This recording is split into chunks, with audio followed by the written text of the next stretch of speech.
So Paul realized this issue, and so then, like I read, like the quote said, he told the church and the people to limit how much they talked in service.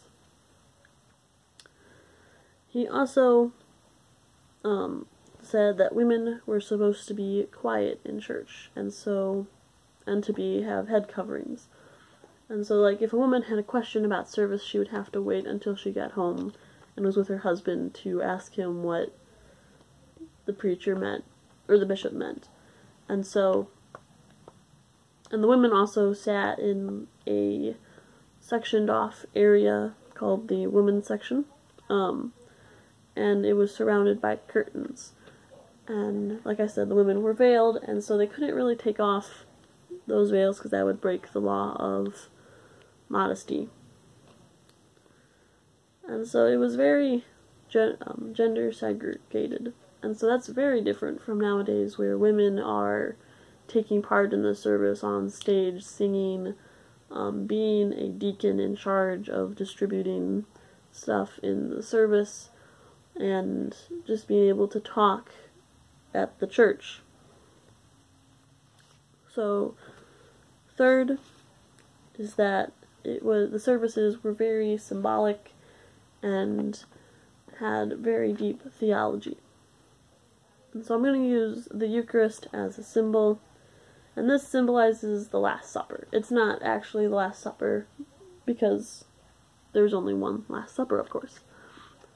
And so the bread means the body of Christ, and the wine and grape juice equals the blood of Christ. And the whole thing is a remembrance of what Jesus did for us on the cross, and is to remember the promise he made to us.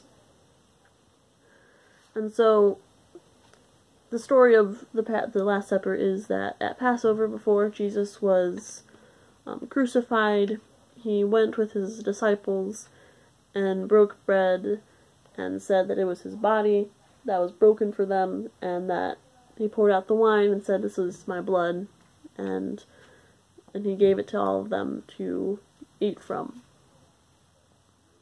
And so it's very important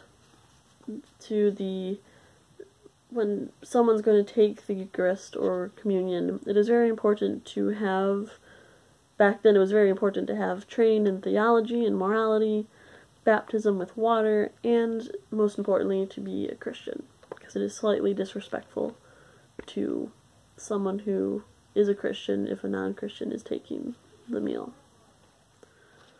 Other things is that the early church likely used Jewish ideas about the temple showbread as a basis for what they used the temple showbread as the basis for what they thought about the presentation and preservation of the Eucharist wafer or the bread during communion. And so, although we tend to imagine the early church services to look very similar to ours, it would actually surprise us, because the church was deeply rooted in Judaism, and were very different from what we experience nowadays, and had complex spiritual and theological symbolism throughout the service. Thank you.